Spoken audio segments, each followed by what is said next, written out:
Biscay है, Biscay है। हाँ तो तू देख, नहीं बिस्के है। जो है देख लो, चिल्लाओ मत।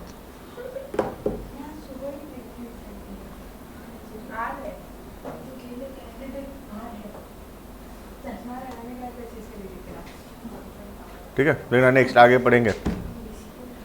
उज्जवल ऑडियो वीडियो चेक कर लो।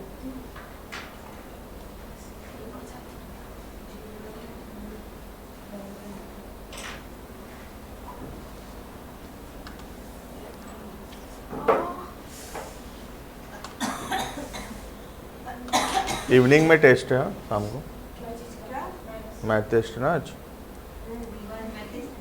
आज 13 तारीख को है ना? हाँ 13 तो है, आज 13 आज कितना है? ठीक है, देखना अभी थोड़ा दिन ट्राई करेंगे, अगर मतलब इंग्लिश मैम के ऊपर है, थोड़ा दिन ट्राई करेंगे, मॉर्निंग में ही क्लास रख लेंगे। ठीक है, इवनिंग में आने में प्रॉब्लम होगा थोड़ा बहुत। हाँ ठीक है उज्जवल, हो थोड़ा कुछ कैमरा का दिक्कत है, मैनेजेबल है, लेकिन चलो स्टार्ट करेंगे। क्या चीज़? हाँ उज्जवल मैथ टेस्ट शाम को ग्रुप में लिख दूंगा बाकी, लेकिन कितना कितना बजे रखेंगे वो तुम बता दो। आधी घंटा का 6 बजे क्यों रखेंगे, 4 बजे रख लो, 5 4 नहीं नहीं 4 बजे तक तो 3 तो ऑब्वियसली नहीं, 4-5 बजे तरफ रख देंगे, 4 बजे रख देंगे। ठीक है, 4:30 ये लोग सोते हैं, इसका मतलब 4 4:30 बोल रहे, ये लोग सोते हैं। ठीक है 4:30 रख देंगे। ठीक 5 बजे। है, ये क्या नीलामी चल रहा है? वैसे भी तो टेस्ट तो चालू रहता है जब भी आए। हाँ तुम लोग दे देना, जिसको मतलब आधे घंटा लेट हो आधे घंटा बाद दे देना, और क्या। ठीक है, देखना next heading, right of transferee of a partner's interest. ठीक है, मतलब पार्टनर्स इंटरेस्ट मतलब पार्टनर का जो अधिकार है, अगर वो किसी दूसरे व्यक्ति को वो अधिकार ट्रांसफ़र करता है, तो उस ट्रांसफरी का मतलब जिसको वो अधिकार मिला है उसका क्या राइट्स रहेगा, वो क्या क्या कर सकता है और क्या क्या नहीं कर सकता। ठीक है, जैसे एक पार्टनर है मिस्टर ए, वो अपना अधिकार जो है, अपना राइट्स जो है किसी और को ट्रांसफ़र कर रहा है, मिस्टर बी को। तो यहाँ पे बता रहा है कि बी क्या क्या कर सकता है उस पार्टनरशिप फॉर्म के अंदर। ठीक है, देखना सबसे पहला, अ transfer bye a partner of his interest in the firm, इधर एब्सोल्यूट या पूरा, या फिर बाय मॉर्गेज, मॉर्गेज मतलब गिरवी रखा, मतलब कुछ समय के लिए ट्रांसफ़र किया है अपना अधिकार, और by creation by him of a charge, charge मतलब वही होता है मॉर्गेज रखना। ठीक है, of such interest does not entitle the transferee, मतलब जिसको वो अधिकार ट्रांसफ़र किए हैं उसको क्या नहीं मिलेगा, बोल रहा है does not entitle the transferee. Transferee कौन है पता चल रहा है? ट्रांसफरी मतलब जिसको वो अधिकार मिला है। जैसे ए एक पार्टनर है, ए अपना अधिकार बी को ट्रांसफ़र किया है, तो बी को बोलते हैं ट्रांसफरी। ठीक है, देखना, during the continuation of the firm to interfere in the conduct of the business, मतलब जो ट्रांसफरी है उसका अधिकार नहीं है कि वो बिजनेस के किसी भी एक्टिविटी में पार्टिसिपेट कर सके, क्योंकि वो पार्टनर तो है नहीं। ठीक है, पार्टनर बिजनेस में पार्टिसिपेट कर सकता है, लेकिन पार्टनर अपना अधिकार किसी दूसरे को दे देगा, इसका मतलब ये नहीं है कि वो दूसरा व्यक्ति भी तुम्हारे बिजनेस में पार्टिसिपेट कर सकता है। अधिकार देने के लिए भी तीनों पार्टनर नाम होना चाहिए, नहीं ऐसा नहीं, हम अपना राइट्स ट्रांसफ़र कर सकते हैं। खाली प्रॉफिट्स का। हाँ, राइट्स का मतलब क्या, हमारा हिस्से का प्रॉफिट किसी और को मिलेगा। ठीक है, वैसे भी आता है ना कि शेयर मतलब कंपनी में कोई किसी को भी दे सकता है, पार्टनरशिप में वैसे नहीं कर सकते। नहीं पार्टनरशिप में है कि मेरे बदले ये पार्टनर बनेगा, हम वैसे नहीं कर सकते। वहाँ पे क्या था, शेयर्स में, आज से मैं मेरा शेयर किसी दूसरे व्यक्ति को ट्रांसफ़र करता हूँ, तो उससे क्या होता है, मैं आज से शेयर होल्डर नहीं हूँ, और वो दूसरा व्यक्ति मैं जिसको ट्रांसफ़र किया वो शेयर होल्डर बन जाएगा।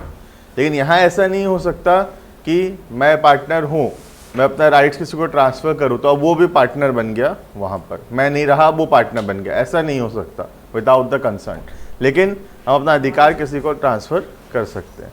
ठीक है, नेक्स्ट, और to require accounts, books of accounts भी चेक नहीं कर सकता वो। ठीक है, सबसे पहला बिजनेस में पार्टिसिपेट नहीं कर सकता, दूसरा बुक्स ऑफ अकाउंट्स चेक नहीं कर सकता, और टू इंस्पेक्ट, ठीक है, बुक्स ऑफ अकाउंट। रिक्वायर मतलब मांग भी नहीं सकता, इंस्पेक्ट मतलब चेक नहीं कर सकता, ठीक है, एक ही बात है दोनों। बट एंटाइटल्स, लेकिन क्या क्या कर सकता है, ठीक है, बट एंटाइटल, ये क्या था, डज नॉट एंटाइटल, नहीं कर सकता। अब क्या क्या कर सकता है वो बता रहा है, but entitles the transferee only to receive share of profits. Profit में जो हिस्सेदारी है, ए को जो प्रॉफिट में हिस्सा मिलता, वो प्रॉफिट का हिस्सा अब बी को मिलेगा, लेकिन बी का ए के जैसा अधिकार नहीं होगा। जैसे कि बिजनेस में पार्टिसिपेट करना, बुक्स ऑफ अकाउंट्स मांगना, उसको चेक करना, ये अधिकार नहीं होगा। क्लियर है, ठीक है। नहीं है क्या, तुम्हारा नोट्स नहीं लिए थे क्या? वो रूम में है, जब मांग के लाओगे तो ले आओ। रमन सर का क्लास चल रहा है, मांग के ले आना। क्लास के बाद कर लेंगे ना, पहले वैसे स्टार्टिंग से करना है पूरा। ठीक है, क्लास के एंड में ले लेना, ठीक है। But entitles the transferee only to receive the share of profits of the transferring partner. A को जो प्रॉफिट का हिस्सा मिलता, वो हिस्सा अब बी को मिलेगा, ठीक है। And the transferee shall accept the accounts of profit agreed to by the partner. मतलब कि जो अकाउंट्स वो लोग दिखा रहे हैं बाकी पार्टनर, वो एग्री करना पड़ेगा। हम लोग बुक्स और अकाउंट्स मांग कर चेक नहीं कर सकते। समझ में आ रहा है? सिंपल सा बात है। आज मैं एक पार्टनर हूँ किसी फर्म में, मैं अपना अधिकार किसी दूसरे व्यक्ति को दे रहा हूँ, ठीक है। अधिकार देना मतलब मुझे जो प्रॉफिट का हिस्सा मिलता, अब वो हिस्सा उसको मिलेगा। लेकिन मेरा जो अधिकार है बाकी, जैसे कि बुक्स ऑफ अकाउंट्स चेक करना, इंस्पेक्ट करना, या फिर बिजनेस में पार्टिसिपेट करना, ये सारा काम दूसरा व्यक्ति नहीं कर सकता, क्योंकि वो पार्टनर नहीं है ऑब्वियसली। क्लियर है इतना? Next, second point, if the firm is dissolved, मतलब अगर फर्म बंद हो रहा है, और if the transferring partner ceases to be a partner, हो रहा है कि या तो फर्म ही बंद हो रहा है, या अब ए पार्टनर नहीं रहा, जो ट्रांसफर किया था इंटरेस्ट, ए जो है, ए ही पार्टनर नहीं रहा पार्टनरशिप फर्म में, तो उस ट्रांसफरी का क्या होगा? ऑब्वियस सा बात है, वो भी नहीं रहेगा, क्योंकि मैं अपना अधिकार उसको दिया था। अगर मैं ही पार्टनर नहीं रहा तो वो भी नहीं रहेगा अब, ठीक है। If the firm is dissolved और if the transferring partner ceases to be a partner, the transfer is entitled as against the remaining partner to receive the share of assets of the firm to which the transferring partner is entitled। अगर firm बंद हो रहा है, तो firm बंद होता तो सारे पार्टनर को अपना अपना हिस्सा मिलेगा, ठीक है। तो ए को जो हिस्सा मिलता, वो हिस्सा कौन मांग सकता है? ट्रांसफरी मांग सकता है, ठीक है। And for the purpose ascertain that share to an account as from the date of dissolution, ठीक है। ये इंपॉर्टेंट देखना, मार्क कर लेना। And for the purpose of ascertain that share to an account as from the date of dissolution।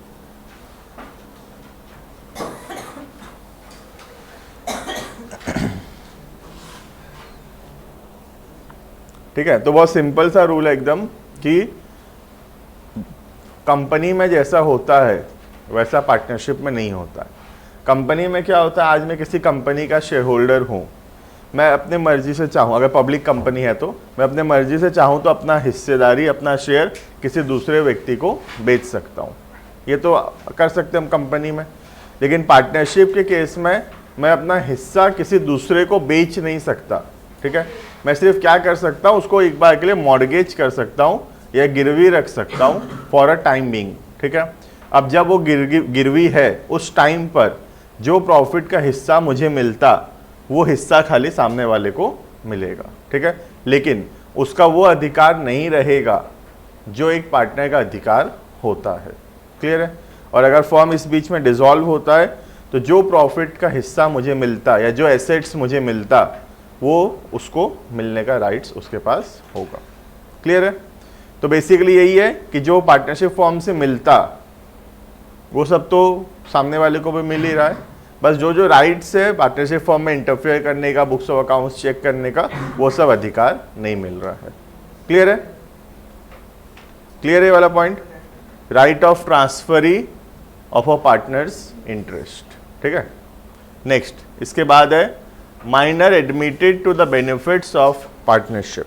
ठीक है, बहुत important है माइनर के बारे में कि क्वेश्चंस बहुत बार आता है इसमें से, तो मार्क कर सकते हो, दिस इज इम्पॉर्टेंट। 100% क्वेश्चन आएगा माइनर से, हर बार आया हुआ क्वेश्चन है। ठीक है, सबसे पहला, क्या माइनर पार्टनर बन सकता है? हाँ, मतलब कैसा पार्टनर बन सकता है? ओनली फॉर प्रॉफिट्स, करेक्ट है ना। तो माइनर एडमिट तो किया जा सकता है पार्टनरशिप में, but only for the benefits of the minor या ओनली फॉर प्रॉफिट्स ओनली। ठीक है, अगर कोई लॉस होता है then the minor will not be liable because the minor has no liability. Minor का कोई लाइबिलिटी नहीं होता। कैपिटल से भी कटेगा नहीं अगर लॉस हुआ नहीं, लॉस हो तो कैपिटल से कटेगा, कैपिटल इन्वेस्टेड है तो, क्योंकि कैपिटल नहीं भी हो सकता है because minor may not have the amount of capital. ठीक है, अब हम लोग इसमें पढ़ेंगे कि माइनर का क्या राइट्स होगा उस टाइम पर जब वो माइनर है और पार्टनर है, माइनर का क्या क्या लाइबिलिटीज होगा। ठीक है, प्लस जब वो मेजॉरिटी में अटेन कर लेगा, मतलब जब वो 16 साल का था और अब 2 साल बाद वो 18 साल का हो गया, तो अब माइनर क्या करेगा? पार्टनर रहेगा, नहीं रहेगा, क्या होगा? ये हम कहीं पढ़े हैं क्या? हाँ, इंडियन कॉन्ट्रैक्ट में हम लोग पढ़े हैं, वो मेजर होने के बाद 6 महीना के अंदर नोटिस, सब वही लिखा हुआ यहाँ पर भी। ठीक है, देखना, रीड करेंगे। You have observed that a minor cannot be bound by a contract because a minor's contract is void. Void meaning void ab initio, मतलब void from the beginning. ठीक है, and not merely voidable. Therefore, a minor cannot become a partner in a firm because partnership is founded on a contract. तो normally तो minor partner नहीं बन सकता. Though a minor cannot be a partner in a firm, he can nonetheless be admitted to the benefits of partnership. Profit में उसको हिस्सेदारी के लिए हम उसको माइनर को पार्टनर बना सकते हैं। ठीक है, under section 30 of the act. In other words, he can be validly given a share in the partnership profits when this has been done and it can be done with the consent of all the partner. सारे partner जब agree करेंगे तब एक minor को हम admit कर सकते हैं only for the profits of the partnership firm. ठीक है, then the rights and liabilities of such a partner, मतलब माइनर के बारे में बता रहा है। The rights and liabilities of such a minor partner will be governed under section 30 as follows. तो यहाँ पे लिखा हुआ है क्या क्या राइट्स रहेगा और क्या क्या लाइबिलिटीज। पढ़ो राइट्स खुद से एक बार, क्या नहीं समझ में आ रहा देखो।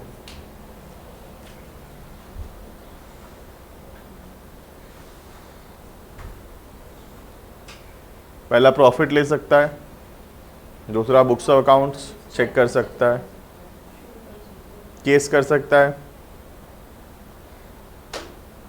लेकिन ध्यान से केस कब कर सकता है? बुक्स ऑफ अकाउंट्स दिखाओ या फिर अपना प्रॉफिट का हिस्सा मांगने के लिए केस कर सकता है, लेकिन कब? Only when severing his connection with the firm. मतलब जब पार्टनर है उस समय नहीं कर सकता। अगर तुमको पार्टनरशिप फर्म के खिलाफ केस फाइल करना है तो तुमको अपना रिश्ता तोड़ना पड़ेगा पार्टनरशिप फर्म से। दैट मीन्स तुमको पार्टनर नहीं रहोगे जब, तभी तुम केस फाइल कर सकते हो, because partnership is based on mutual trust. और अगर कोई किसी के खिलाफ केस फाइल करने के लिए आ गया है, that means there is an absence of mutual trust. हाँ, म्यूचुअल ट्रस्ट, हाँ, किसी पार्टनर भी किसी दूसरे के खिलाफ केस करना चाहता है, या तो फर्म के खिलाफ या किसी दूसरे पार्टनर के खिलाफ, देन उसको अपना रिश्ता तोड़ना पड़ेगा पार्टनरशिप फर्म से। क्योंकि म्यूचुअल ट्रस्ट पे ही तो है ना। अब ए, बी और सी पार्टनर है, ये किस बेसिस में पार्टनरशिप है? आज तुम भी अपने 3 दोस्तों के साथ पार्टनरशिप करोगे, तो कौन से 3 दोस्त होंगे वो जिन पे तुम्हारा सबसे हाईएस्ट ट्रस्ट होगा, है कि नहीं? बिजनेस हम किनके साथ करते हैं? जिनके साथ हमारा ट्रस्ट है। और जब हम दूसरे के खिलाफ केस फाइल कर रहे हैं, that means there is an absence of mutual trust. जैसे अगर ए और बी सी को प्रॉफिट नहीं दे रहे तो वो केस करेगा, उसको अलग होना पड़ेगा। हाँ, पहले अलग होना पड़ेगा, फिर ही केस फाइल कर सकता है वो। ठीक है, वो पार्टनरशिप से नहीं करेगा मतलब। हाँ, क्योंकि उसको उसके साथ नाइंसाफ़ी हो रहा है तो पार्टनरशिप में रहना ही नहीं चाहता, पार्टनरशिप रिश्ता तोड़ देगा वो डायरेक्टली। ठीक है, ठीक है। तो सबके लिए रूल है कि अगर केस फाइल करना है तो अपना रिश्ता तोड़ना पड़ेगा पार्टनरशिप फॉर्म से। ठीक है, नेक्स्ट पॉइंट 4 पढ़ो।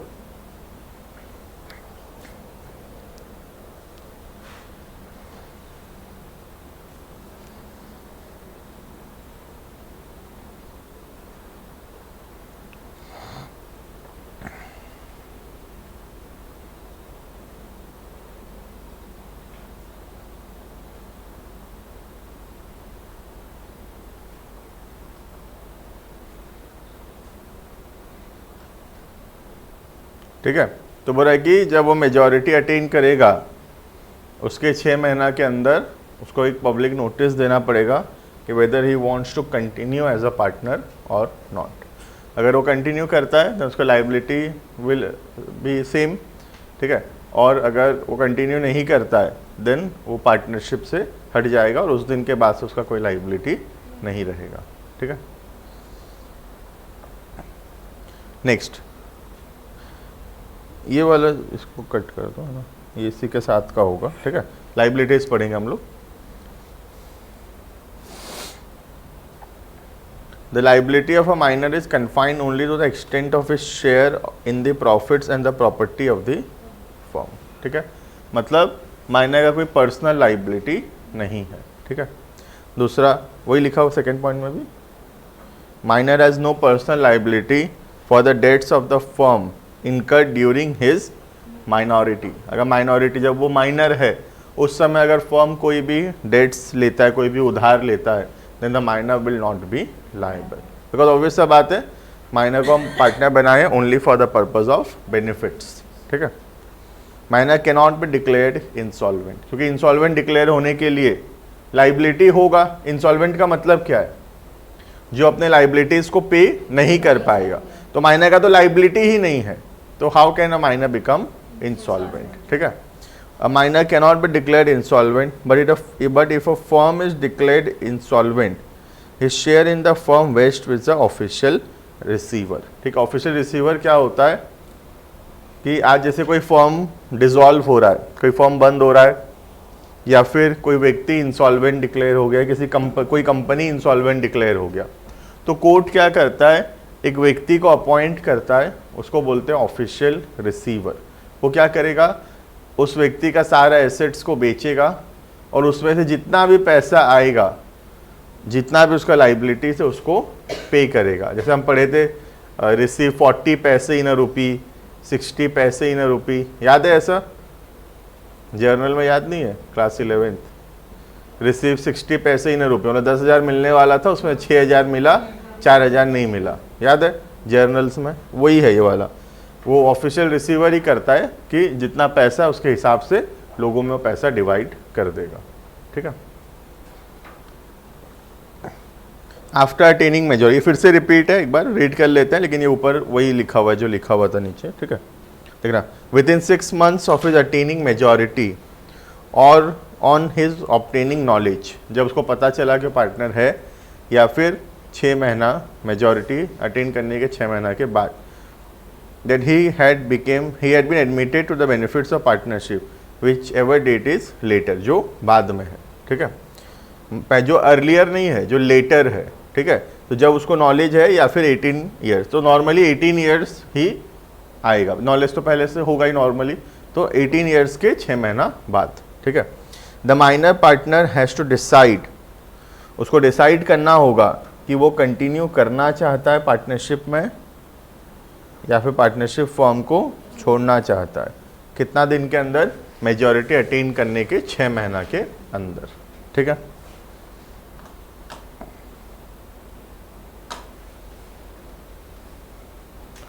Where he has elected not to become a partner, वो डिसाइड किया कि पार्टनर नहीं बनूंगा।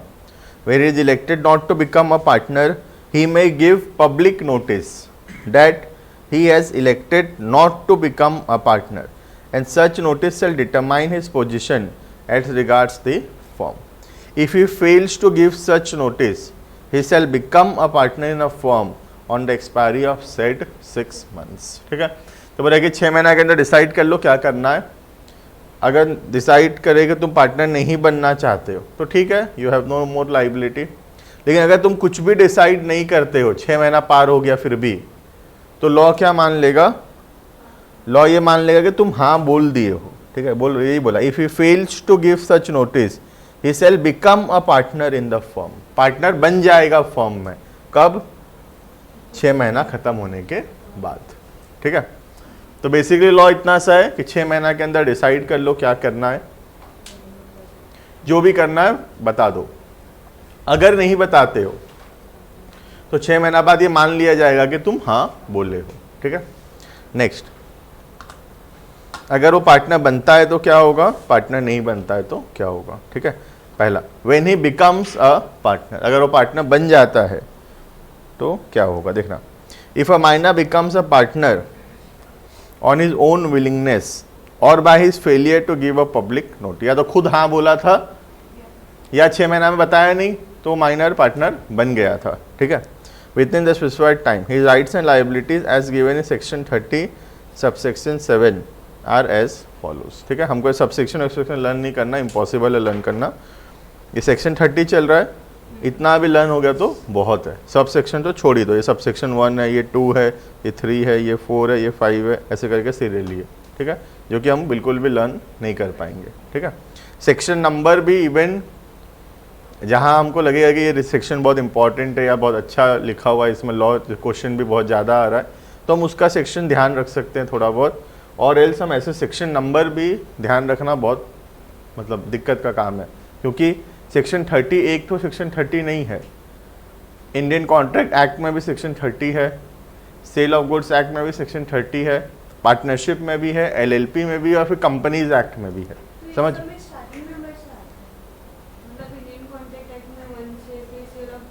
हाँ, सब में 1 से है। तो तुम देखोगे कि सेक्शन 5 जैसे है, तो पांचों में सेक्शन 5 है। समझ रहे हो? तो 5 बार सेक्शन 5 लर्न करोगे और फिर कौन सा किसका है लर्न करोगे, वो इम्पॉसिबल हो जाएगा। ठीक है, क्या? हाँ, शेड्यूल में डिवाइडेड, शेड्यूल चैप्टर्स में, चैप्टर सेक्शन में।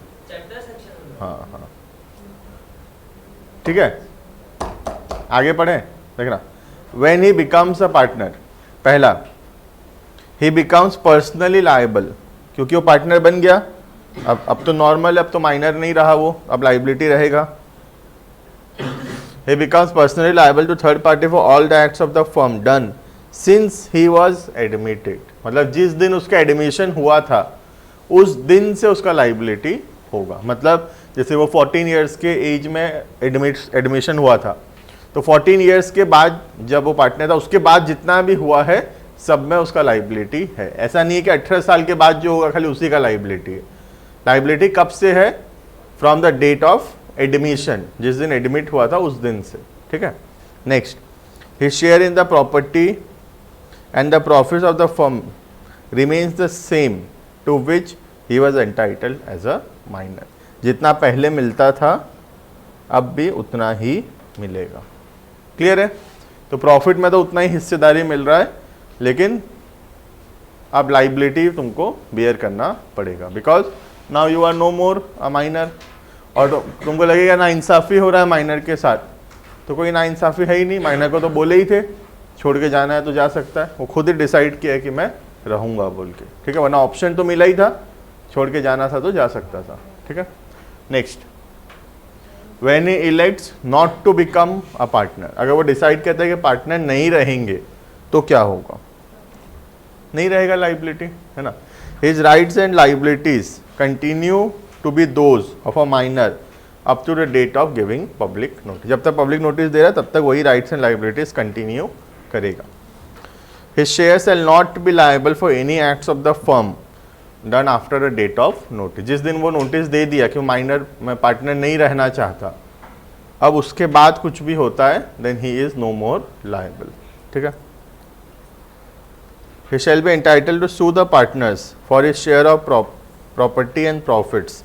It may be noted that such minor shall give notice to registrar that he has or has not become a partner। बोले कि दूसरे पार्टनर के खिलाफ केस फाइल भी कर सकता है अगर चाहे तो, for his share of property, property मतलब एसेट्स, और हिज शेयर ऑफ प्रॉफिट्स। ठीक है, उसके बाद बोल रहा है कि आरओसी को बताना पड़ेगा रजिस्ट्रार को कि तुम पार्टनर हो या नहीं हो। ठीक है, क्लियर इतना? ठीक है, तो यहाँ पे सबसे पहला है कि एडमिट कर सकते हैं, क्या राइट्स है उसका। फिर मेजॉरिटी जब वो अटेन कर लिया, फिर वो डिसाइड करेगा क्या करना है। वो डिसाइड ये भी कर सकता है कि बनना है या नहीं बनना है। अगर नहीं बनेगा तो क्या राइट्स है, बन जाएगा तो क्या राइट्स है। ठीक है, नेक्स्ट रिटायरमेंट और एक्सपल्शंस के बारे में। ठीक है, legal consequences of partners coming in, मतलब एडमिशन एंड गोइंग आउट, मतलब रिटायरमेंट्स या फिर एक्सपल्शन। हम नहीं पढ़ जानते एक्सपल्शंस, वो पढ़ेंगे हम लोग अभी। ठीक है, देखना, any change in the relation of partner will result in reconstitution of the partnership form. ठीक है, कोई भी रिलेशनशिप अगर चेंज होता है, जैसे कि change in PSR, admission, retirement, death, सबको क्या बोलते हैं, रिकॉन्स्टिट्यूशन ऑफ पार्टनरशिप फॉर्म। ये अकाउंट्स में पढ़ा हुआ है। ठीक है, नेक्स्ट,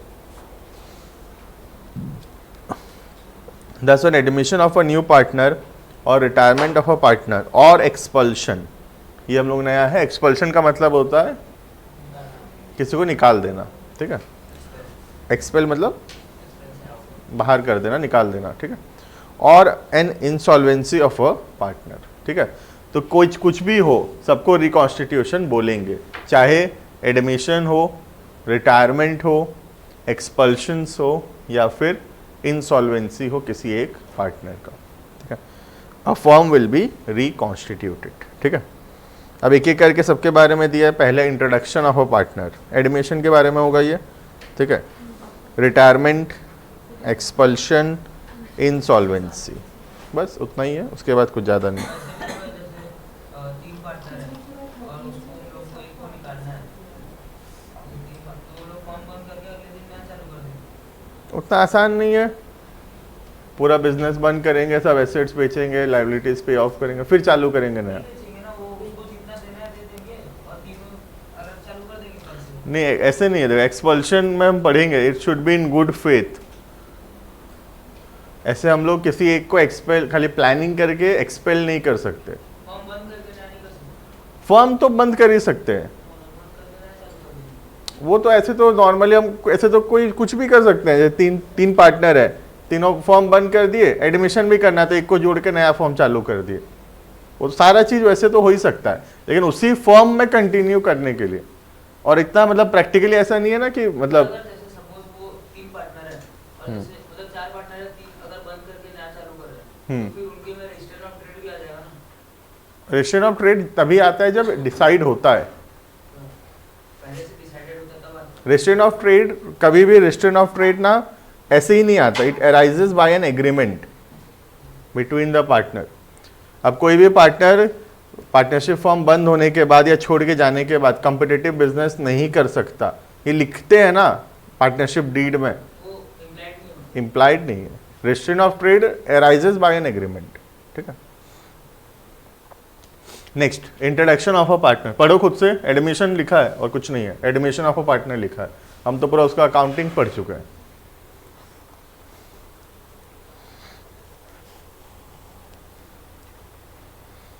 ठीक है, बस यहाँ ध्यान रखना कहाँ पर ना मेजॉरिटी लिखता है, कहाँ पर ऑल लिखता है, वो इम्पोर्टेंट है। ठीक है,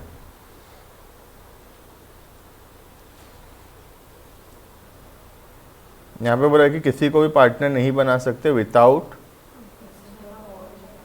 ऑल द एग्जिस्टिंग पार्टनर। जब तक सबको ही हाँ नहीं बोल देते, हम किसी को भी पार्टनर नहीं बना सकते। ठीक है,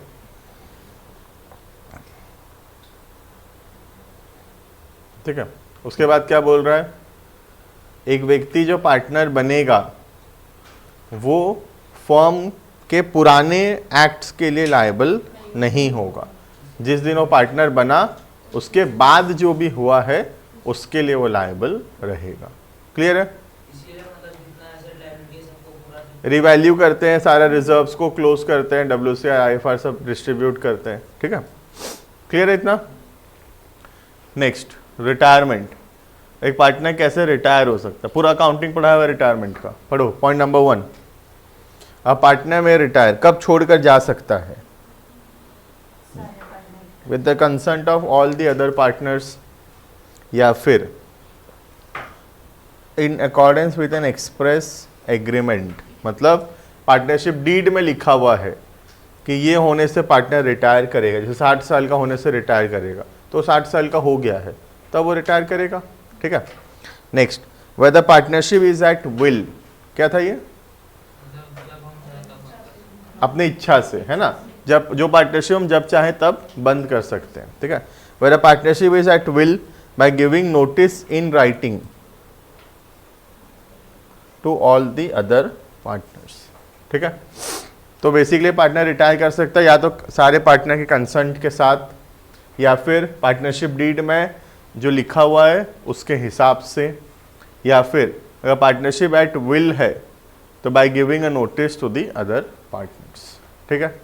अब एक आउटगोइंग पार्टनर का क्या क्या अधिकार होगा और क्या क्या लाइबिलिटीज होगा, वो उसके बारे में थोड़ा बहुत लिखा हुआ होगा, ठीक है। पढ़ो पॉइंट नंबर 2, पढ़ो खुद से, ये सब ऑलरेडी पढ़ाया हुआ चीज़ है, रिटायरमेंट एडमिशन, ये तो पूरा अकाउंट्स पढ़े हैं इसका। पढ़ो पॉइंट नंबर 2,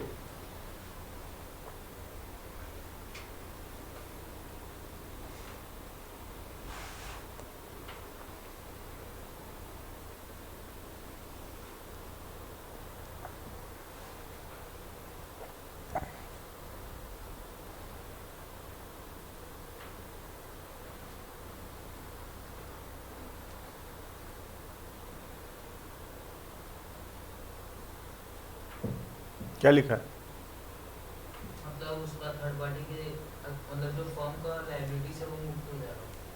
कब, जब थर्ड पार्टी भी एग्री कर रहा है तब, ठीक है। देखना, अ रिटायरिंग पार्टनर में बी डिस्चार्ज्ड, मतलब एक रिटायरिंग पार्टनर का अब लाइबिलिटी नहीं रहेगा टू एनी थर्ड पार्टी, ठीक है, कोई भी थर्ड पार्टी के साथ। कब, for the acts of the firm done before his retirement, retirement होने से पहले जो एक्ट हुआ था उसके लिए तो लायबल रहना चाहिए, वो रिटायरमेंट के बाद लायबल नहीं होगा, वो तो ठीक है, रिटायरमेंट के पहले तो लायबल होना ही चाहिए।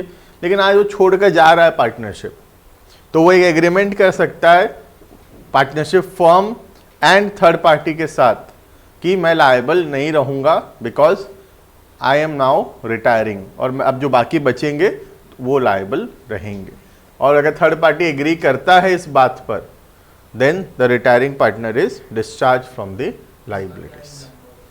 जैसे कि किसी को हम लोग कोई भी सामान बेचे हैं, ठीक है, अब 5 साल के अंदर वो वारंटी क्लेम्स कर सकता है सपोज, ठीक है, और बहुत ह्यूज अमाउंट का सामान हम लोग सेल कर रखे।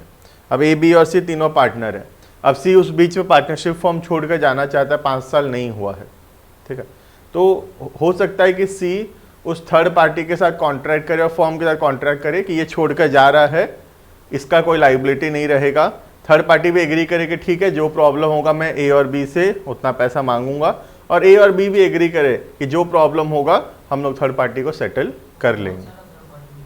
हाँ, अगर जैसे क्या है ना, छोटा मोटा ट्रांजेक्शन्स के लिए यूज़ नहीं होता, इसीलिए जहाँ पे कोई बहुत बड़ा लाइबिलिटी अराइज हो सकता है फ्यूचर में किसी थर्ड पार्टी के साथ, और रिटायरिंग पार्टनर बोल रहा है कि मैं अब वो लाइबिलिटी, मैं जा रहा हूँ तो मेरा लाइबिलिटी नहीं रहना चाहिए, और बाकी पार्टनर भी एग्री कर रहा है, थर्ड पार्टी भी एग्री कर रहा है, तो उसको लाइबिलिटी से मुक्त किया जा सकता है, ठीक है, ठीक है, वही लिखा हुआ है बस। Any liability to any third party for the acts of the firm done before his retirement by an agreement, एक एग्रीमेंट के साथ वो डिस्चार्ज हो सकता है, made by him with such third party and the partners of the reconstituted firm. सब agree होने चाहिए, हम भी, थर्ड पार्टी भी, और बाकी बचे हुए पार्टनर्स भी, ठीक है। थर्ड पॉइंट,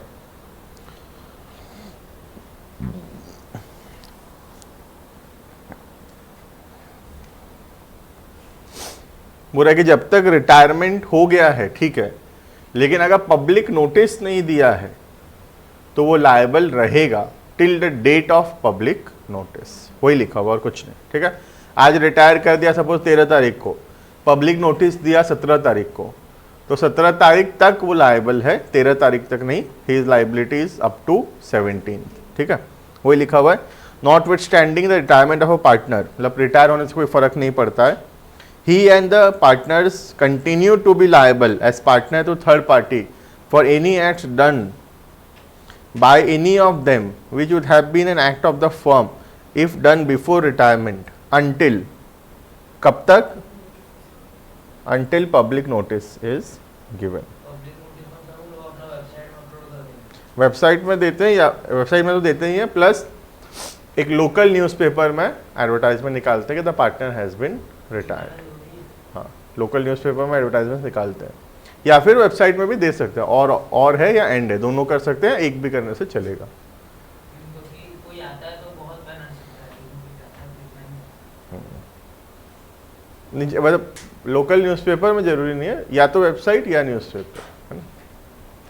मतलब बेसिकली हम बता दिए कि रिटायर हो गया है, ठीक।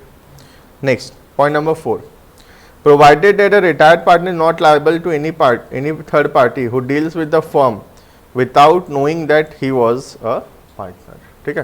तो थर्ड पार्टी की तरफ लायबल नहीं रहेगा। कौन से थर्ड पार्टी के तरफ? जिसको पता ही नहीं है कि ये पार्टनर है, मतलब ये स्लीपिंग पार्टनर है, स्लीपिंग पार्टनर है नॉर्मली, या फिर एक्टिव पार्टनर है जो थर्ड पार्टी जानता ही नहीं है, ठीक है। तो थर्ड पार्टी की तरफ लायबल हम क्यों हो रहे थे? क्योंकि थर्ड पार्टी हमारे भरोसे में कॉन्ट्रैक्ट में एंटर किया था, ये सोचते हुए कि हम पार्टनर हैं। लेकिन जब थर्ड पार्टी को पता ही नहीं था कि हम पार्टनर हैं, फिर भी वो कॉन्ट्रैक्ट में एंटर किया है, that means we are not liable, ठीक है। Last one, notice under subsection 3, मतलब ये वाला नोटिस जो है, may be given by the retired partner और by any partner of the reconstituted firm. कोई भी दे सकता है, या तो रिटायर्ड पार्टनर दे दिया या बाकी पार्टनर दे दिए कि ये व्यक्ति रिटायर कर चुका है। क्लियर है इतना? एक्सपल्शन, ठीक है। एक्सपल्शन का मतलब होता है किसी को पार्टनरशिप फॉर्म से निकालना, ठीक है। और क्योंकि निकालना है तो इसके लिए स्ट्रिक्ट लॉ होना जरूरी। हम किसी को ऐसे ही नहीं निकाल सकते पार्टनरशिप फॉर्म से, ठीक है। देखना, a partner may not be expelled from a form by any majority of the partners save in the exercise in good faith और powers conferred by contract between the partners, ठीक है। पहली बात तो हाँ, एंड इन, ठीक है। तो सबसे पहली बात तो यहाँ ऑल हो नहीं सकता है, क्योंकि जिसको हम निकाल रहे हैं वो थोड़ी हाँ बोलेगा, समझ रहे हो। यहाँ ऑल लिखता तो लॉ बनता ही नहीं। फिर 5 पार्टनर है, एक को निकालने के लिए 5 हाँ बोलने चाहिए, तो जिसको तुम निकाल रहे हो वो थोड़ी हाँ बोलेगा, बाकी 4 हाँ बोल सकते हैं मैक्सिमम, है ना। तो पहली बात तो मेजॉरिटी इन गुड फेथ, लेकिन भरोसे में, ये नहीं कि हम किसी के खिलाफ प्लानिंग प्लॉटिंग करके उसको बाहर निकाल रहे हैं विदाउट एनी वैलिड रीज़न, ठीक है। तो अगर कोई वैलिड रीज़न के बिना हम किसी पार्टनर को निकाल रहे हैं even with majority, then such an expulsion is not valid, ठीक है। समझ में आ रहा है? तो एक्सपल्शन जो है वो गुड फेथ में होना चाहिए, मतलब एक्सपल्शन से फॉर्म का फायदा होना चाहिए, ना कि नुकसान, ठीक है। प्लस मेजॉरिटी होना चाहिए, ठीक है। The provisions of subsection 2, 3, 4 of section 32 shall apply to an expelled partner as if he was a retired partner। 32 section बता रहा है। 32 क्या था? ये वाला जो बोला कि बाकी पॉइंट सब सेम है, 2, 3, 4, 5, 2, 3, 4 ये सब पॉइंट्स सेम है। समझ में आ रहा है? तो बोल रहा है कि ये सारा रूल जो है रिटायरमेंट का, जो 3-4 रूल था 2, 3, 4, 5 में, वो सब एक्सपल्शन में भी एप्लीकेबल है, ठीक है। देख रहा एग्जाम्पल क्या लिखा है, देखना, झगड़ा वगड़ा कर लिए तो रिटायरमेंट हो गया है, एक्सपल्शन हो गया है।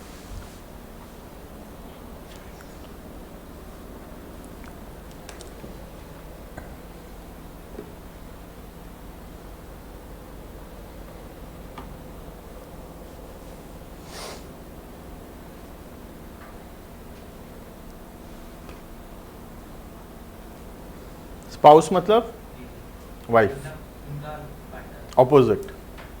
अगर हस्बैंड के लिए बोल रहे हैं तो वाइफ, वाइफ के लिए बोल रहे हैं तो हस्बैंड, ठीक है, स्पाउस मतलब। तो उनकी बीवी झगड़ा कर ली लेडीज क्लब में, ठीक है, और एक ही वाइफ को मार भी पड़ा है, as wife was hurt badly, ठीक है। एक गुस्सा में आ गया है ना, एक got angry on the incident and C को भी कन्विंस कर लिया कि ये बी बेकार आदमी है, इसको निकाल देना चाहिए, and to expel B from the partnership form. B was expelled, B को निकाल दिए ये लोग without any notice from A and C, ठीक है। तो बोल रहा है कि क्या ये गुड फेथ में है? नहीं, ये पार्टनरशिप फॉर्म के हित में थोड़ी है। ये तो तुम अपना पर्सनल झगड़ा किए, मारपीट हुए, उसमें तुम किसी को फॉर्म से नहीं निकाल सकते, ठीक है। फॉर्म से निकालने के लिए जरूरी है कि वो फॉर्म के बेनिफिट्स के लिए होना चाहिए, उससे उसको निकालना, ठीक है। ये तो फॉर्म के लिए कुछ लिंक ही नहीं है। जैसे चोरी किया, नाउ ऐसे पार्टनर को निकाल देना is in the good faith या is in the benefits of the partnership form. अगर वो काम ढंग से नहीं कर रहा है तो वो भी हो सकता है, अगर काम ढंग से नहीं करता है तब भी उसको हम एक्सपेल कर सकते हैं, ठीक है। यहाँ लिखा है considering the provisions of Indian Partnership Act 1932 expulsion of B is invalid, ठीक है। Next, insolvency. इंसॉल्वेंसी मतलब अपने डेट्स का भुगतान ना कर पाना, मतलब डेट्स को पे नहीं कर पाना, ठीक है। देखना,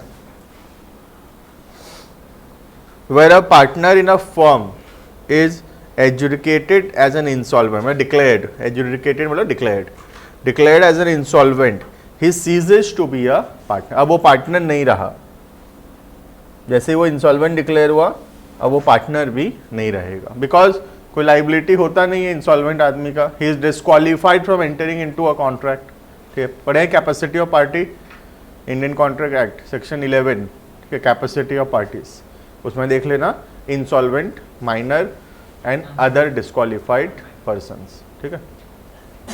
next, on the date of which the order of adjudication is made, whether or not the firm is hereby dissolve. Firm dissolve हो ना हो उससे फर्क नहीं पड़ता, अगर पार्टनर इंसॉल्वेंट होता है then partner ceases to be a partner in the firm, मतलब अब वो पार्टनर नहीं रहा, ठीक है।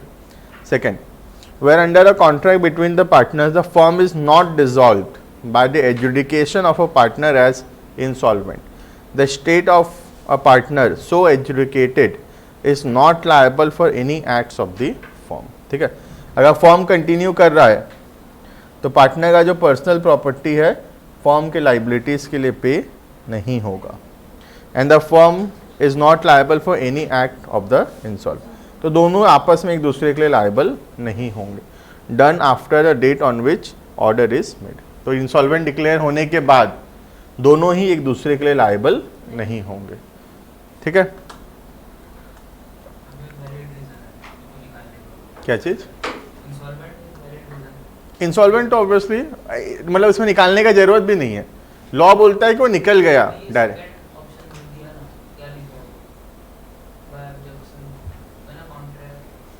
Between the partner firm is not dissolve, मतलब फर्म खाली फर्म बंद नहीं हुआ है, सिर्फ कोई पार्टनर डिक्लेयर हुआ है इंसॉल्वेंट, तो वो पार्टनर के लिए फर्म लायबल नहीं होगा, फर्म के लिए वो पार्टनर लायबल नहीं होगा, ठीक है।